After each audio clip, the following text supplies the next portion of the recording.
नमस्कार।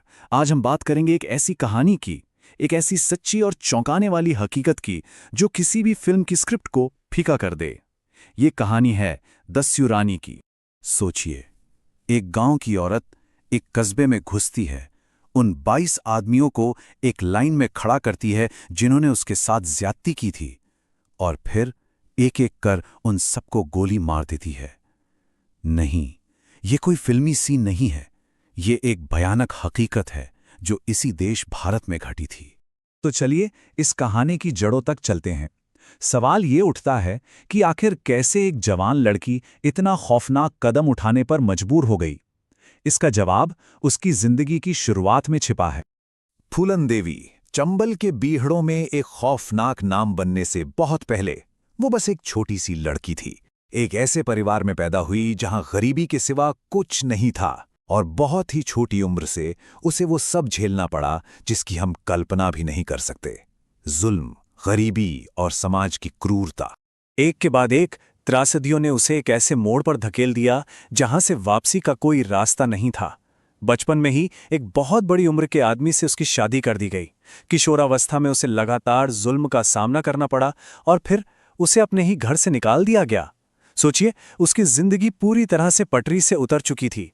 जब कानून और समाज दोनों ने ही उसे न्याय देने से इनकार कर दिया, तो उसने अपना रास्ता खुद चुना, चंबल के खतरनाक भीड़ों में, और यहीं से जन्म हुआ दस्यु रानी का। अब वो सिर्फ एक मजलूम नहीं थी, वो राइफल चलाना सीख रही थी, बीहड़ों के ऊबड़-खाबड़ रास्तों पर जीना सीख रही थी, और लोगों को लीड करना सीख रही थी। और देखते ही देखते उसने अपने ही गिरोह की कमान संभाल ली। अब उसने उन ऊंची जाति के जमींदारों को अपना निशाना बनाना शुरू किया जिन्होंने उसे और उसके जैसे ना जाने कितनों को सालों तक सताया था। उसका नाम सचमुच जंगल की आग की तरह फैलने लगा, उन लोगों के दिलों में खौफ बनकर जिन्होंने कभी उसका शोषण किया था। लेकिन ये सब हमें उसकी कहानी के उस मोड़ पर ले आता है, उस एक घटना पर जिसने पूरे देश को उसकी नींव तक हिलाकर रख दिया। साल था 1981। एक दिन वो बेमही गांव वापस लौटी। ये वही गांव था जहां उसे बंदी बनाया गया था, जहां उसके साथ सबसे ज्यादा ज्यादती हुई थी, और वो वहां आई थी बदला लेने, उन लोगों से सीधा बदला लेने। उसने और उसके गिरोह ने 22 आदमियों को एक जगह जमा किया। ये सब ऊंची जाति के थे। उन्हें एक लाइन में खड़ा किया और फिर गोलियों की बौछार कर दी। एक, दो नहीं, पूरे 22। बदले की इस एक कार्रवाई ने, इस एक हत्याकांड ने भारतीय इतिहास की सबसे बड़ी पुलिस तलाशी को जन्म दिया। पूरा देश हिल चुका था।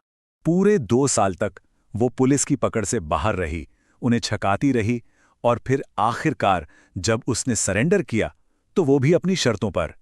हजारों लोगों की भीड़ के सामने उसने अपने हथियार डाले। लेकिन यकीन मानिए, उसकी कहानी यहां खत्म नहीं हुई। जेल की सलाखों के पीछे ये कहानी खत्म नहीं हुई, बल्कि यहीं से उसकी जिंदगी का सबसे हैरान कर देने वाला अध्याय शुरू होता है। पूरे 11 साल वो जेल में रही, और सबसे बड़ी बात, बिना किसी मुकदमे के 11 साल बाद उसे रिहा कर दिया गया। और फिर वो हुआ जिसकी किसी ने कल्पना भी नहीं की थी। वो सभी बाधाओं को तोड़कर संसद सदस्य चुनी गईं। सोचिए जरा, भारत की सबसे खूंखार और वांटेड डाकू अब संसद में निचली जातियों के हक के लिए लड़ने वाली एक नेता थी। लेकिन अफसोस, उसका अतीत उसका पीछा नहीं छोड़ सका। साल 2001 में नई दिल्ली में उसके घर के ठीक बाहर उसकी हत्या कर दी गई। उसकी कहानी वहीं आकर खत्म हुई जहां से शुरू हुई थी, हिंसा की एक वारदात पर। तो फूलन देवी की कहानी अपने पीछे एक बहुत ही उलझी हुई विरासत छोड़ जाती है, और कुछ बहुत ही मुश्किल सवाल भी।